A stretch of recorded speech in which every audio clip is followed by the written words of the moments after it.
Buenos días, en este momento comenzamos una rueda de prensa con el jefe del equipo negociador, el doctor Humberto de la Calle, y el alto comisionado para la paz, Sergio Jaramillo. Le damos la palabra a Juan Fernando Barona de RCN Radio. Muy buenos días, doctor Humberto de la Calle, doctor Sergio Jaramillo, en directo para RCN La Radio. Ustedes ayer en el anuncio que hicieron dijeron que el gobierno a partir del 20 de julio va a empezar a desmontar o a hacer desescalamiento del conflicto. En concreto, ¿qué medidas se van a tomar? ¿Va a parar los bombardeos? ¿Va a haber suspensión de acciones militares? En concreto, ¿nos pueden explicar este anuncio? Éramos un primer punto para tener claros los conceptos. Lo que se logró ayer en La Habana es un conjunto de acciones que se explican y relacionan de manera indisoluble unas con otras. O sea, el desescalamiento es uno de los elementos del acuerdo de ayer, pero tiene que ir conjuntamente con un cambio de metodología que implique un impulso, una agilización sustancial en lo que estamos trabajando en La Habana.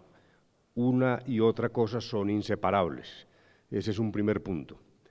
Segundo, el desescalamiento no puede confundirse con el cese de fuego bilateral y definitivo. El cese de fuego tiene que ser estudiado como de hecho se está haciendo y hace parte del proceso de agilización, pero esa es una etapa posterior con características propias. El desescalamiento lo que busca es bajar la intensidad de la confrontación, crear un ambiente de confianza entre las partes, buscar también frente a los colombianos un mayor apoyo, una sensación de que realmente la paz es posible. Los elementos netamente de carácter militar del desescalamiento serán definidos por el gobierno, no en la mesa de conversaciones, presidente, ministro de Defensa, mandos militares, y son decisiones que tienen que ir siendo tomadas de manera progresiva en función también de la manera como las FARC cumplan los compromisos que han adquirido. De tal manera que el propósito es crear confianza, bajar la temperatura de la confrontación, abrir un espacio para que rápidamente, repito, logremos avances en los temas sustanciales de la mesa, particularmente los que faltan, que son justicia, el cese de fuego y hostilidades bilateral y definitivo, y un esquema de garantías frente a las bandas criminales y a las amenazas que podrían pesar sobre aquellos miembros de las FARC que dejen las armas. Es, dijéramos, una concepción integral de lo que vamos a hacer ahora. Pregunta Silvia Patiño de Blue. Doctor Humberto de la Calle, buenos días. Doctor Jaramillo, buenos días. Desde el principio el gobierno se estableció lo que el presidente Santos durante todo este tema ha catalogado como las líneas rojas, entre esas que no habrá un cese el fuego bilateral hasta que no haya un acuerdo. Sin embargo, escuchábamos al presidente Santos la semana pasada diciendo que ya había que acelerar este cese el fuego bilateral. ¿Por qué ese cambio de discurso? Y también quisiera que ustedes les explicaran a los colombianos y nos explicaran cómo diferenciar dentro de este desescalamiento del conflicto las acciones terroristas que podrían cometer bandas criminales, ELN y otro tipo de grupos pues, al margen de la ley. Exactamente, el final de su pregunta es bastante acertado, porque justamente un cese de fuego y de hostilidades bilateral y definitivo tiene ciertas características muy distintas al tema del desescalamiento. En primer lugar, es necesaria una verificación y un monitoreo con presencia internacional que le garantice a los colombianos que es posible lograr el cumplimiento riguroso de las obligaciones que se derivan de ese cese del fuego. Ese es un elemento central y ahí la concentración de la guerrilla en determinadas zonas es el elemento típico y tradicional en este tipo de operaciones. El pensamiento del gobierno es si realmente logramos, primero, tener claro que en los temas centrales de la agenda, por ejemplo, en justicia, un acuerdo es posible y que estamos encaminándonos realmente hacia la consecución de ese acuerdo. Si se logra un acuerdo sobre las características de monitoreo, de verificación, de concentración de la guerrilla, no hay ninguna razón para que no se aplique ese cese del fuego, aun cuando haya todavía detalles de implementación que sea necesario discutir inmediatamente después. La razón, por lo tanto, es esa. Lo que queremos es terminar la guerra y nos parece que si es posible conseguir ese cese del fuego serio, definitivo, que sea irreversible, de cara a todos los colombianos con verificación internacional y con la certeza de que en efecto los elementos centrales de la agenda son susceptibles de acuerdo, pues en ese momento tendría todo el sentido suspender operaciones militares. Un poco de énfasis en esta diferencia fundamental que ha hecho Humberto de la Calle entre lo que es desescalamiento y lo que es el cese bilateral definitivo. Lo primero son una serie de pasos progresivos, de gestos que va a dar el gobierno de acuerdo con el comportamiento de las FARC para bajarle el nivel a la confrontación y para que la gente en los territorios sienta que se está acercando la paz y aclimatemos el fin del conflicto. Pero eso no es un cese bilateral. Un cese bilateral, el único que está dispuesto a discutir el gobierno es el cese bilateral y de hostilidad, perdón, el cese al fuego y de hostilidades bilateral y definitivo, como está en el acuerdo general, que supone un mucho mayor formalismo, unas reglas claras, unos actos prohibidos, una verificación, y que supone que es definitivo. Ahora, si las las partes consideran que están listas para entrar al cese definitivo, pues cada quien en su momento tomará esa decisión. Pero eso es muy distinto del desescalamiento. Lo que no está dispuesto a hacer el gobierno es a entrar en una especie de cese bilateral prematuro y chambón que nos va a llevar a experiencias nefastas del pasado. Pregunta Michael Buitrago de Redman Noticias. Muy buenos días. Doctor Humberto Lacalle, son ciertas las declaraciones del procurador Alejandro Ordóñez, quien dice que ya está pactado el proceso de paz y que se daría a conocer en los próximos 2 meses. Y en segundo lugar, las FARC hace unas semanas señalaron que debería de crearse el Fondo Especial de Reparación Integral. Con eso sacar el 3% del PIB durante 10 años para reparar las víctimas. Y las FARC, ¿cómo se van a comprometer a reparar las víctimas? Porque le están pidiendo al Estado repararlas. Pues sobre lo primero, justamente lo que estamos diciendo es que vamos a agilizar, a intensificar las conversaciones con un cambio profundo de metodología. Queremos saber en 4 meses si realmente lo sustancial de lo que falta por acordar es viable o no es. Estas cosas funcionan o no funcionan. No es que sea irreversible aún el proceso. En tal sentido, me parece que esa aseveración no es cierta. Lo que vamos es a intensificar el trabajo para esclarecer los límites de ambas partes en la mesa de La Habana y las reales posibilidades de un acuerdo. Ya es hora, el presidente lo ha dicho 1000 veces, la paciencia se agota, tenemos que tener rápidamente decisiones. A los colombianos hay que decirles que no deben tener miedo a la paz, pero a las FARC también. No hay que tener miedo a la paz y hay que tomar ya las decisiones y esto no tiene más espacio. ¿Y el segundo punto era cuál? Bueno, sí, no, pues esas son cifras. Sí, Este sistema lo estamos mirando nosotros ahora. La Universidad de Harvard hizo un estudio sobre el proceso de reparación en Colombia para la unidad de víctimas y encontró que el programa de reparación administrativa de Colombia y el fondo y lo que se está gastando en Colombia en reparación es 10 veces mayor que el segundo programa más grande de la historia.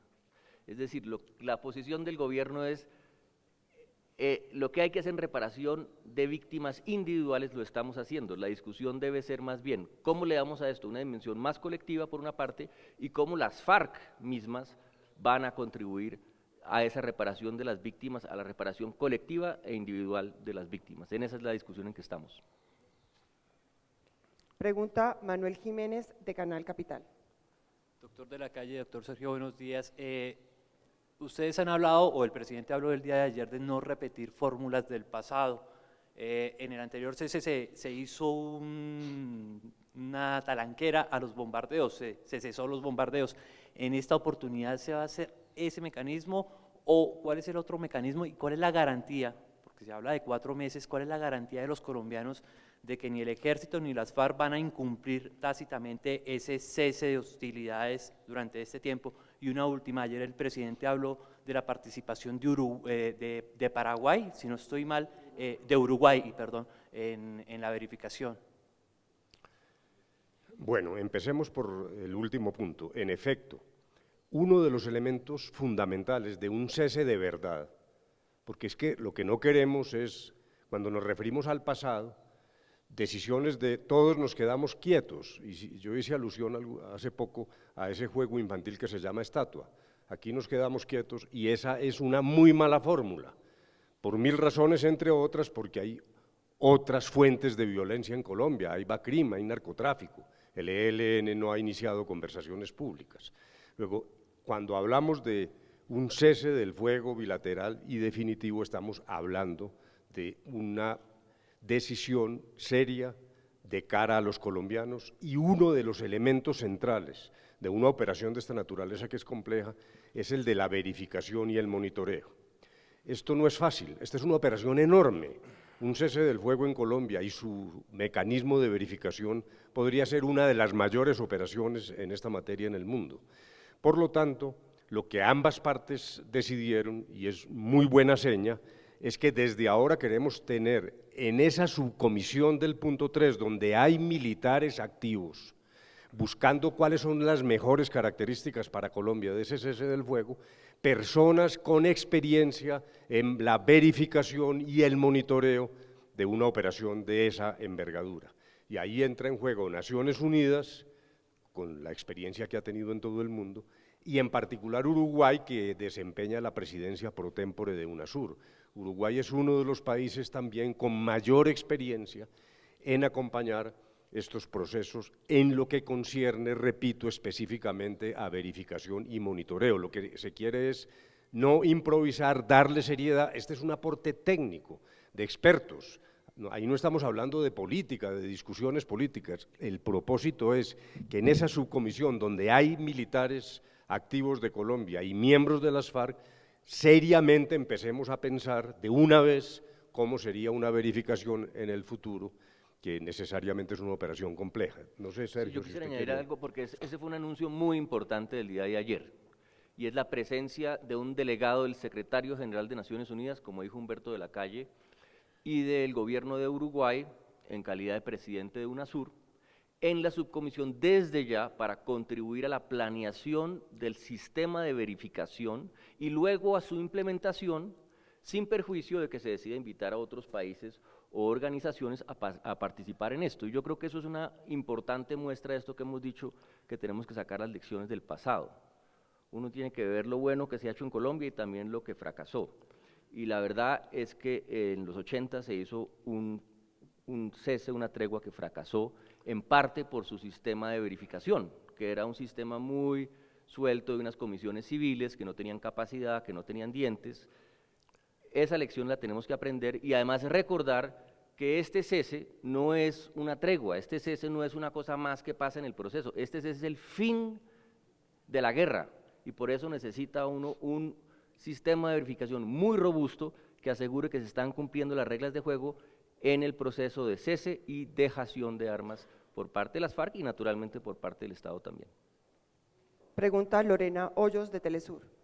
Buenos días, mi pregunta es la siguiente. Días atrás, sectores de la sociedad civil habían demandado mayor voluntad política por parte del gobierno nacional para contribuir al desescalamiento del conflicto. En primera instancia, esta decisión que toma la delegación en La Habana de a partir del 20 de julio adoptar medidas de desescalamiento afianza esa voluntad política y en segunda instancia también cómo se darán a través de estas medidas que se adopten y que según entiendo están por definirse garantías para que se pueda mantener el cese unilateral de las FARC-EP y no se produzcan hechos o llamados como ocurrieron en el pasado por parte del Frente Amplio por la Paz, que advertía los riesgos que se corrían por la continuidad del accionar militar ofensivo por parte del Estado. Sí, la segunda parte además se relaciona con un elemento de la pregunta anterior que quedó en el tintero, y es que en lo acordado ayer está claro y es fundamental que no es que haya una especie de acuartelamiento del ejército y de la policía. Las fuerzas del orden, fuerzas militares, policías seguirán actuando en todo el territorio nacional, luchando contra todas las modalidades delictivas, garantizando los derechos de los colombianos. Esa es también una característica muy importante de un proceso de desescalamiento que lo que busca es bajar la intensidad de las operaciones, pero que no significa que se acantona el ejército, que se traduce en una especie de inmovilidad de la policía y de las fuerzas militares, algo que no va a ocurrir, de tal manera que la garantía para los colombianos es que la presencia de las fuerzas militares y de policía seguirá activa con operaciones de control territorial a lo largo de la geografía del país. Y sobre el primer punto, dijéramos que la voluntad del gobierno para terminar el conflicto es toda. Nosotros creemos que sí hay una oportunidad, después de estar meses mirando a los ojos a los señores de las FARC, creemos que hay interés real, serio, para poner fin al proceso. Reprochamos duramente actuaciones de las FARC, no dejaremos de hacerlo. Estar en La Habana no es justificar el uso de la violencia, en absoluto, es al contrario, un propósito ético de terminar un conflicto que ha sido muy duro para los colombianos, que lleva más de 50 años, que puede ser el conflicto más largo del hemisferio occidental. Lo que queremos es que termine la guerra, ese es el propósito. La voluntad del gobierno en esta materia es plena y absoluta. Yo quisiera brevemente recordar lo que dijo Humberto de la Calle al comienzo, porque es natural que la mayor parte de las preguntas se centren en el desescalamiento, pero aquí tenemos dos verbos que acordamos con las FARC, agilizar y desescalar, y los dos están íntimamente ligados para el gobierno. Lo que se acordó fue un programa de trabajo para agilizar las conversaciones en La Habana, de manera que se pueda llegar más rápidamente al cese definitivo y mientras tanto desescalamos. Pero para el gobierno y lo que el presidente va a evaluar dentro de 4 meses, no solamente es el cumplimiento del desescalamiento por parte de las FARC, sino la agilización real en La Habana en materia de construcción de acuerdos. Y última pregunta, Jaime Acosta, de la agencia Reuters. Doctor Humberto de la Calle, doctor Jaramillo, muy buenos días. ¿Qué tiene que suceder en los próximos 4 meses para que el gobierno tome la decisión de continuar el proceso de paz? Y en ese orden de ideas, con los verbos acelerar y desescalar, ¿es posible que se llegue a la firma de un acuerdo de paz antes del 31 de diciembre del 2015? Y hay otra pregunta, ¿qué va a pasar con unos negociadores del gobierno que han estado en una condición como de apoyo, el caso de la canciller y el general Naranjo, ahora que va a haber más celeridad y parece que se van a acabar los ciclos? Bueno, en primer lugar, lo que tiene que ocurrir es, uno, que se mantenga el compromiso de las FARC de su cese del fuego unilateral y que se mantenga de manera clara, tangible, que no haya violaciones. Segundo, que en 4 meses sepamos si en esos 3 temas que ya mencioné, justicia, víctimas en general, el tema del cese de fuego y hostilidades bilateral y definitivo, y la cuestión relacionada con las garantías para el paso a la vida civil, si en eso realmente somos capaces de avisorar que estamos de acuerdo en lo sustancial. Si eso es así, si se han cumplido las condiciones en el terreno militar, pues lo que esto demuestra es que el acuerdo está cerca, que debemos seguir, y esa será una decisión que en todo caso solo corresponde al presidente de la República, como lo dijo él bien ayer. De tal manera que lo que se busca, reiteremos un poco, es agilizar los aspectos temáticos y desescalar el conflicto en Colombia. Ahora, el nuevo método, lo que implica, Sergio va a explicar un poco mejor el tema del método, pero en esencia lo que se quiere es que vamos a regirnos más por temas que por ciclos de 11 días. Lo que queremos es comprometernos a trabajar de corrido, largo y tendido, pues como se dice en mi tierra, hasta terminar cada tema, trabajando además simultáneamente con grupos paralelamente con la mesa principal. Pero le pido a Sergio que amplíe esa respuesta. No, pues naturalmente eso tiene que tener unos cronogramas, una estructura, porque la gente está viajando en La Habana, tienen que saber cuándo va a estar, cuándo no va a estar. Sería imposible trabajar sin eso. Pero lo que se ha puesto en marcha son unos grupos de trabajo que iniciarán su trabajo el próximo ciclo. Uno ya lo hizo, que es la subcomisión del punto 3, que van a trabajar por una parte en el tema de justicia, por otra parte en el tema de garantías de seguridad y por otra parte en el cese definitivo, que es lo que está, y dejación de armas, que es lo que está haciendo ya la subcomisión. Y ese trabajo se desarrolla en paralelo con lo que se va haciendo en la mesa, y esos grupos deben irle reportando periódicamente a la mesa los resultados que alcancen, de manera que en lugar de ir trabajando linealmente, vamos trabajando en múltiples frentes a la vez, sin perder de vista, del punto de vista de la mesa, la tarea central que tenemos ante nosotros, que es concluir los puntos que estamos discutiendo. ¿Es posible firmar la paz antes del 31 de diciembre? Pues esa sí es la pregunta del $1.000.000, ¿no? No queremos especular en eso. Pero además el general Naranjo y la canciller siguen allí, yo no veo ninguna relación. El cambio de metodología no implica que haya cambios en el equipo. Bueno, muchas gracias a Bien. todos por su asistencia. Bueno.